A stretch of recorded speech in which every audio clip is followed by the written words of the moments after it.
To develop an object in the space of a one-point perspective, begin by defining its footprint on the floor plane.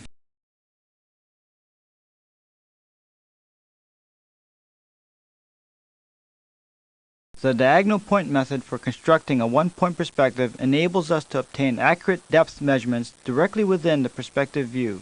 To illustrate this, begin with the square elevation of a cubical volume coincident with the picture plane. Establish the horizon line at the height of the spectator's eye above the ground plane. Establish the spectator's center of vision on the horizon line.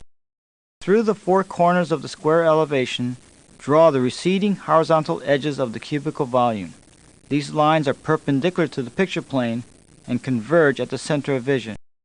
The question is how to determine how far back the rear face of the cubical volume is. If we could draw a 45-degree diagonal from one of the corners to the opposite receding line, it would mark off a depth equal to the base length of the square elevation. A plan view of the perspective construction shows the station point of the spectator and the cubical volume as a square with its front face coincident with the picture plane. To find the vanishing point for the diagonals of the square plan, we draw 45-degree lines from the station point parallel to both diagonals until they meet the picture plane.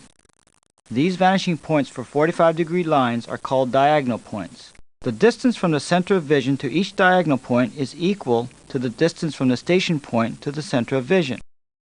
In the perspective view, we establish both diagonal points on the horizon line to the left and right of the center of vision at a distance equal to the distance from the station point to the picture plane. From one corner of the square elevation, draw a line to the opposite diagonal point. Remember that this line is a 45-degree diagonal that lies in the horizontal ground plane. Where this 45-degree diagonal intersects the receding depth line, draw a horizontal line to complete the base plane of the cubical volume. The base plane is a square since the 45-degree diagonal marks off a depth along the receding line, a length equal to the base length of the square elevation. The preceding example illustrates how the diagonal point method uses the geometry of a 45-degree right triangle and the principles of convergence to make depth measurements in perspective.